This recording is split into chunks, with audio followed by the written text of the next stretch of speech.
Hello everyone, this is Meenu Dhankhar and welcome back to my YouTube channel #commerce vibes. तो class 11th accountancy chapter कर रहे हैं 12 और chapter है अपना books of original entry special purpose subsidiary books. तो यहाँ पर हमने देखा था कि जब जर्नल थी, छोटे लेवल पे बिजनेस है तो जर्नल में हम सारी रिकॉर्डिंग करते थे, लेकिन अब हमारा जो बिजनेस है वो थोड़े बड़े लेवल का हो गया है, तो वहाँ पर हम सेपरेट अपनी बुक्स बना रहे हैं। जैसे हमने पिछले चैप्टर में कैश बुक बनाई थी, इस चैप्टर में हम करने वाले हैं purchase return, sales return, journal proper, bill receivable और बिल्स पेबल। ये दोनों हमारी क्या है, इस चैप्टर में अवॉइड की गई, हमारे सिलेबस में नहीं है। तो बिल रिसीवेबल बुक और बिल्स पेबल बुक हम यहाँ नहीं बनाएंगे। तो आज जो हम क्वेश्चन करने वाले हैं वो जनरल प्रॉपर का क्वेश्चन है, बिल्कुल बेसिक क्वेश्चन है और क्वेश्चन नंबर 8 है। तो एक बार देखिए क्वेश्चन की इन्फॉर्मेशन क्या है और किस तरीके से हम क्वेश्चन करेंगे। सबसे पहले हमें दे रखा है परचेज फर्नीचर ऑन क्रेडिट। यहाँ पर देखो कैश की ट्रांजेक्शन हमें लेनी ही नहीं है, क्योंकि कैश के लिए कैश बुक है, वहाँ पर हम रिकॉर्डिंग करेंगे। तो purchase furniture on credit from Kuber furniture store for 15,000। अब हमने फर्नीचर खरीदा है, फर्नीचर अपने पास आ रहा है, तो डेबिट वर्ड कम्स इन, हमारा रूल होता है। तो हमारी पहली एंट्री क्या हो जाएगी, डेट है अपनी मार्च फर्स्ट को अपनी एंट्री क्या हो जाएगी, furniture account debit to Kuber furniture store. ठीक है, अमाउंट कितना, 15,000 की हमारी क्या थी, फर्नीचर हमने खरीदा। बिल्कुल बेसिक सी हमारी क्या होगी, ट्रांजेक्शन यहाँ पर हो गई है। और हमारी नरेशन क्या हो जाएगी, being furniture purchased on credit. ठीक है, बिल्कुल एंट्री पास करके ही हम अपना जर्नल प्रॉपर करने वाले हैं। इसके लिए कोई अकाउंट्स वगैरह अलग से तैयार नहीं करेंगे हम। आगे हमें दे रखा है goods for 6,000 given away as a charity में हमने 6,000 के गुड्स दे दिए। तो वैसे तो नॉर्मली हम जब गुड्स खरीद के लेके आए थे तो एंट्री क्या की होंगी, हमने परचेज अकाउंट को डेबिट किया होगा, लेकिन अब उनको बेचा नहीं, सेल नहीं किया, उस परचेज को हमने यूज़ कर लिया है। तो हमारी क्या एंट्री हो जाएगी यहाँ पर, मैंने बताया था सिर्फ कुछ ही केसेस ऐसे होते हैं जहाँ पर परचेज अकाउंट हमारा क्या होता है, डेबिट होता है, अदरवाइज क्रेडिट होता है, अदरवाइज हमेशा ही हमारा परचेज क्या है, एक्सपेंस, और एक्सपेंस ऑलवेज डेबिट होते हैं। तो एंट्री क्या हो जाएगी, चैरिटी अकाउंट डेबिट, अमाउंट कितना 6,000 का, टू परचेज अकाउंट, क्योंकि जो खरीदा हुआ सामान था उसी में से हमने चैरिटी में दिया, वो बिका नहीं है। तो यहाँ पर किसको यूज़ करने वाले हैं, हम परचेज को ही यूज़ करेंगे। तो being goods given as charity. ठीक है, बिल्कुल सिंपल था ये, होप क्लियर हुआ होगा। नेक्स्ट है goods worth 8,000 and cash 4,000 were stolen by an employee. 8,000 का सामान और 4,000 का कैश किसी एम्प्लॉय ने चोरी कर लिया है। तो अब ये कैश का जो सामान है ना, कैश का यहाँ कोई रोल नहीं है, कैश के लिए कैश बुक है अपने पास। यहाँ पर जो लॉस बाय थेफ्ट है, हमारा जो गुड्स गया है लॉस बाय थेफ्ट, इसकी हम एंट्री कर देते हैं कि 8,000 का गुड्स हमारा चोरी हो गया है। अगेन ये बिका नहीं है, चोरी हुआ है। तो मार्च 12 को अपनी एंट्री हो जाएगी loss by theft account debit, कितना 8,000 का, वहाँ 4,000 की कोई एंट्री नहीं करेंगे कैश की, टू परचेज अकाउंट 8,000। नरेशन क्या हो जाएगी अपनी, बीइंग गुड्स स्टोलन। ठीक है, नेक्स्ट है Arun who owned 20,000 was declared insolvent and nothing was received from him।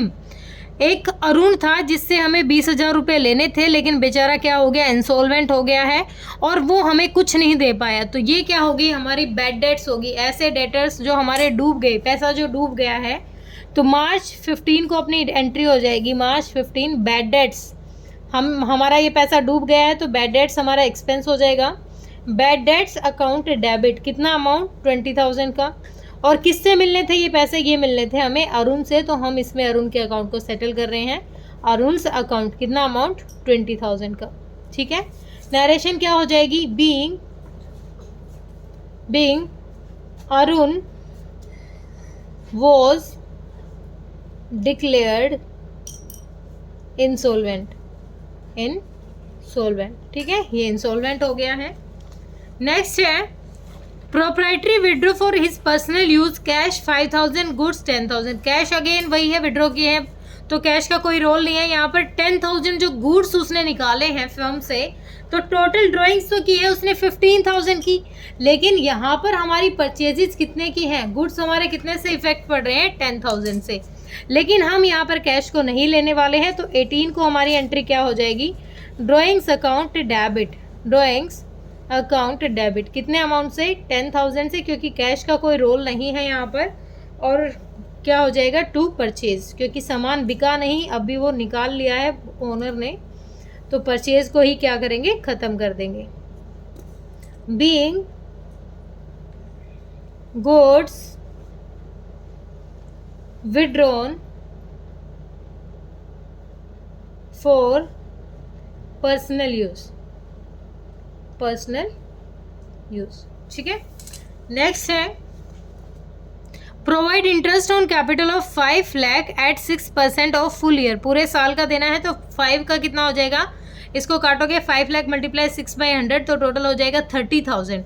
कितना हो जाएगा, 30,000, मतलब 5 लाख पूरे साल का है, तो 6/100, 0 5 6 जा 30,000 का इंटरेस्ट ऑन कैपिटल दे देंगे। तो इंटरेस्ट ऑन कैपिटल हमारे लिए क्या है, एक्सपेंस है, तो 31st को हम क्या दे देते हैं, interest on capital, interest on capital. Interest on drawing तो अपने लिए क्या होती है, इनकम होती है।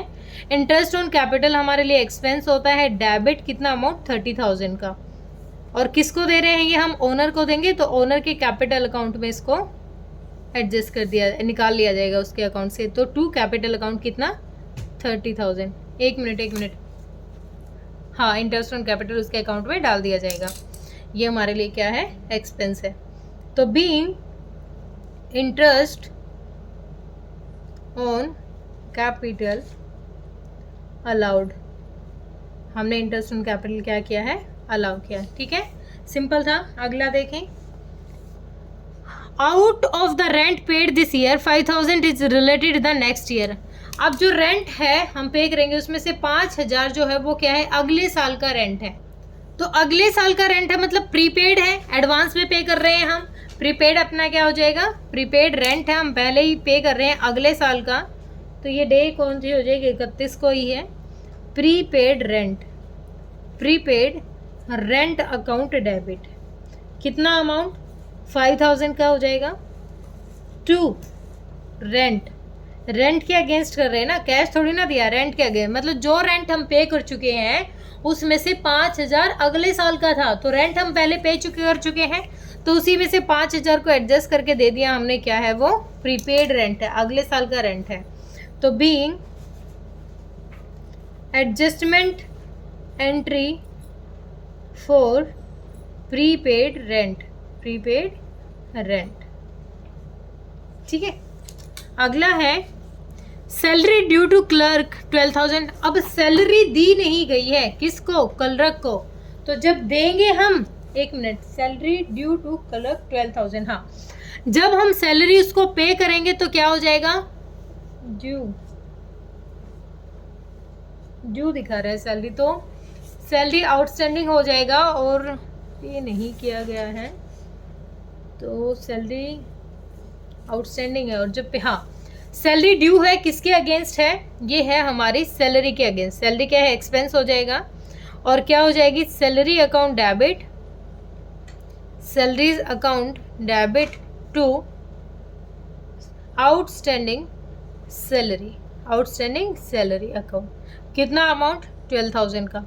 और जब हम इसकी पेमेंट करेंगे तो हम पेमेंट कैसे करेंगे, outstanding salary account debit to cash account, हम ऐसे दिखा देंगे क्योंकि अभी ये सैलरी के अगेंस्ट है। तो क्या हो जाएगा, being salary adjusted, salaries adjusted लिख देते हैं बस, सैलरी एडजस्टेड, ठीक है। बिल्कुल सिंपल था, होप क्लियर हुआ होगा। किसी बच्चे की कोई दिक्कत परेशानी है तो आप कमेंट सेक्शन में डालिए बेटा। Thank you so much.